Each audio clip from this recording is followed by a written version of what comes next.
Hey everyone, this is Chef Varouj, founder of CulinaryCreator.com. The topic of this video is dressings and vinaigrettes.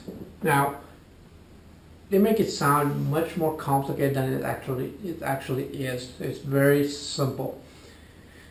The main difference between the two is really the ingredients, nothing else.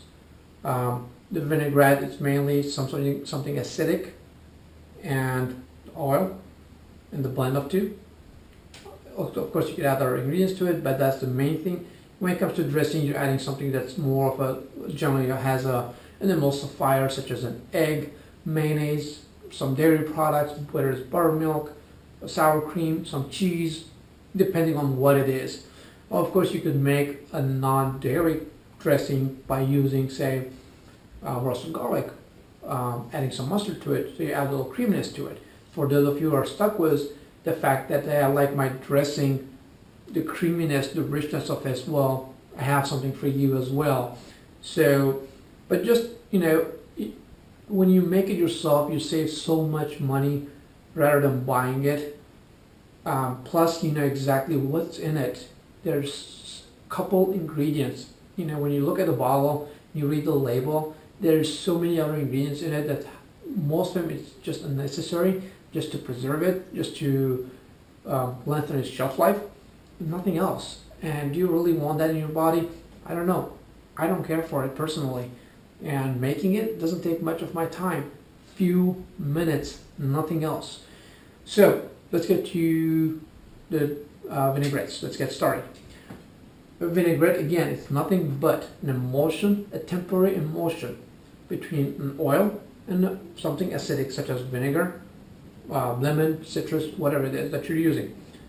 And the ratio is generally, as a rule of thumb, the basic ratio is 3 parts of oil to 1 part of something acidic, whether it's a lemon juice or vinegar of any kind. So that's basically a good starting point. Now, the reason why I say it's a good starting point is because depending on what you're using as your acidity, you might have to adjust the amount of oil you're using. Say, for example, if you're doing a citrus-based vinaigrette, it's not going to be as acidic as, say, apple cider or coconut vinegar. These two have a little more higher acidity to them, so you would end up using probably a little more of oil ratio in it, perhaps a little less. So you have to adjust it, and the key is to really finding that balance between that acidity and the oiliness. So you don't want it to be too acidic or too oily, and that kind of spoils it. And that's probably where most people say, well, I'd rather buy it, but really it's not that hard. So keep on trying. All you have to do is just try it, taste it as you go, and you could adjust it from there. So the most basic, we're going to go with this, is lemon vinegar. This could be, again, you could replace the acidity, the lemon, with a blend, say lime, or lime by itself, or a blend of lime and orange and lemon, or this could be any kind of vinegar that you have, red wine, sherry, white wine, cider, coconut, whatever you want, it's just fine. Just adjust the ratio. You could add a little emulsifier if you're concerned about it breaking. Now, if you notice, the store-bought ones does not break. By breaking, I mean it does not separate, because when you're mixing, as I said earlier, you're creating an emulsification. That basically you're blending the oil into the liquid, the water in this case of the lemon or the vinegar. So, and that's not going to be held together for too long. At some point, it's going to just break. So you end up separating the oil and the liquid. And that does not mean it's gone bad. All you have to do is just shake it, and you're good to go. The store one does not happen to it. Nothing happens to the store-bought one because they have other emulsifiers to it. So just don't worry about it. Again, pepper. I prefer freshly crushed pepper because then I don't have to use as much as I would just regular one that's been sitting in there for a while. And then some salt, some sea salt. And again, After a while, you probably won't have to measure it, but if you want to measure it, again, you could measure it ahead of time, 3 parts to 1 part. And all you have to do is just mix it. And here's a little trick for you that we use in the kitchen. You just put this one little towel down. It will hold your bowl. And by all means, you can do this in your food processor, except you have to be careful with the speed. You have to catch up with it. So, but it's really easy to make even in a bowl. So,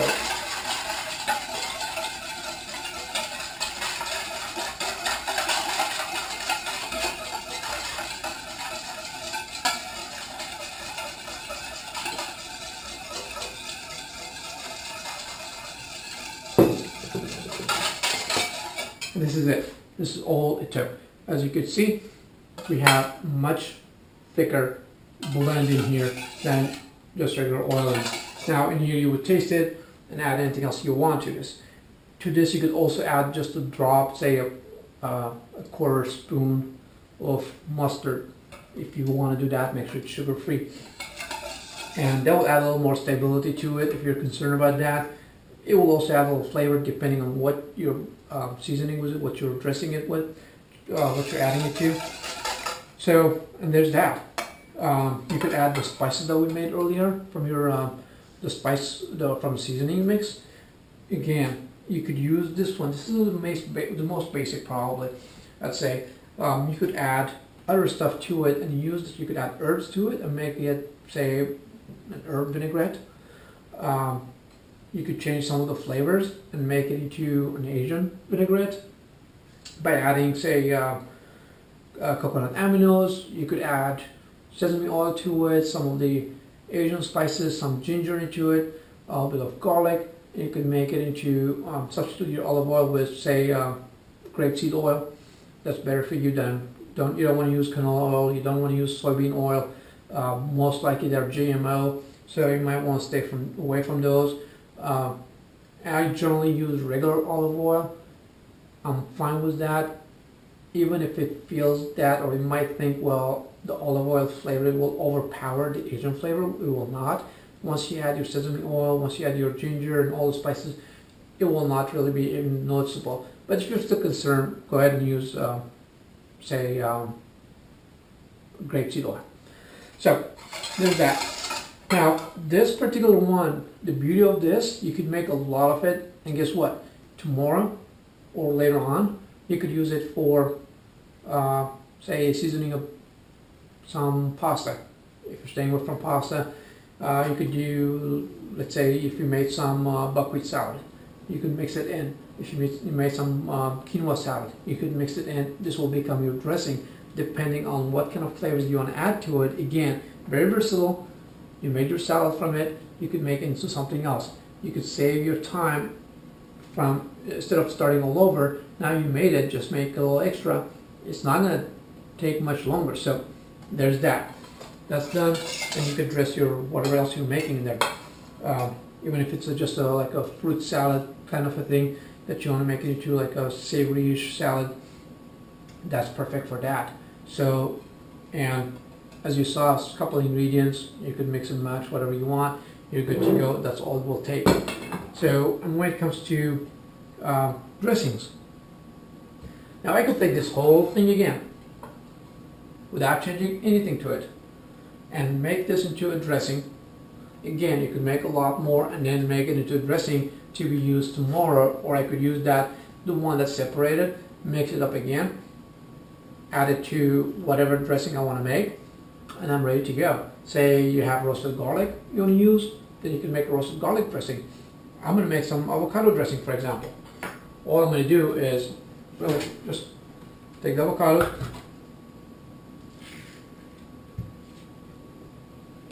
take the flesh,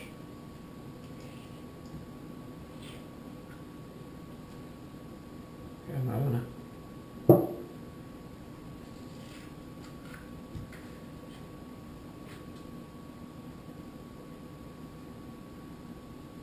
that's one avocado right there.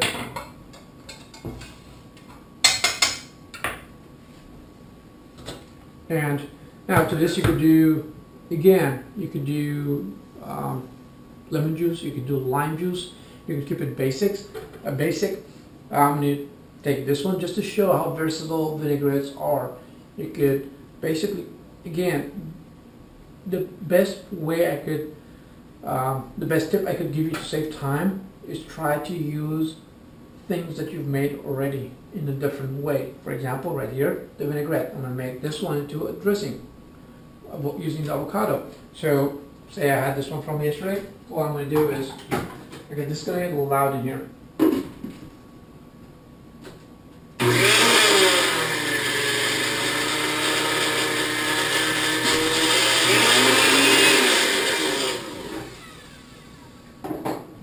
I'm going to puree it a little bit. I'm going to add just a dash of this one, just to get it pureed a little more. Just make sure you cover it because you're going to end up.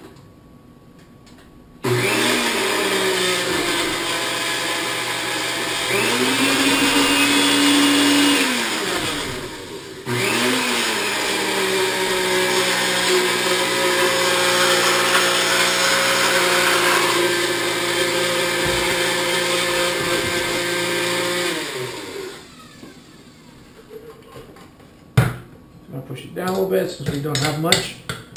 It's a little harder to blend when you have a little bit.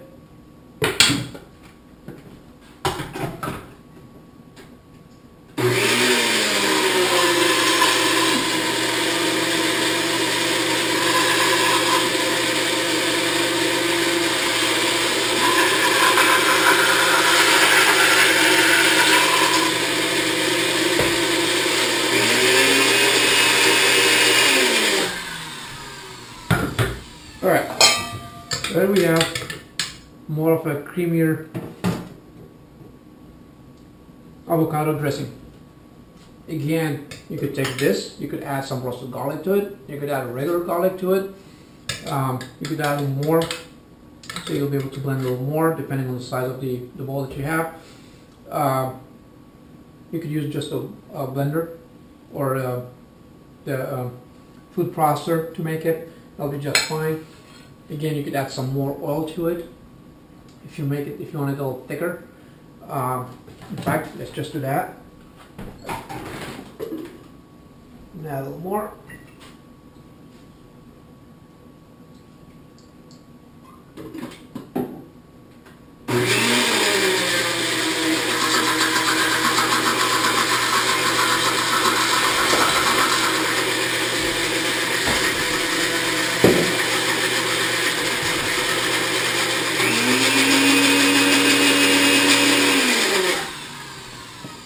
And there's that.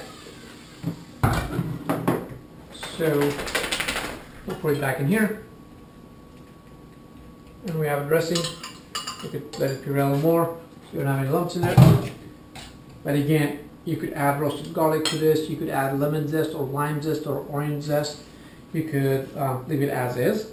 It's delicious just the way it is. Just taste it. Fix the flavor. You could add some cilantro to it. Again, the options are unlimited. Use your imagination, and there's that. That's all you have to do. You could make it thicker or thinner, however you want. You could use this as a dip for your vegetables. It's perfectly healthy and it's great. So, and it's a great choice. And it's all, well, if you're thinking about all the fat that went into it, well, it's all great fats. It's not a bad fat for you. It's not like a mayonnaise or a cheese-based product. So you have nothing to fear, nothing to worry about, all the good fats. You got a bunch of good fats from the avocado as well. Here it is, all the dressing and vinaigrettes. I hope this inspired you to get in the kitchen, make your own dressings and vinaigrettes, create multiple different things from it, save you a lot of time and a lot of money. So I can't wait to hear all your stories. Until then, remember, eat to nourish, cook to fulfill, dish it up with a purpose. I'll see you soon.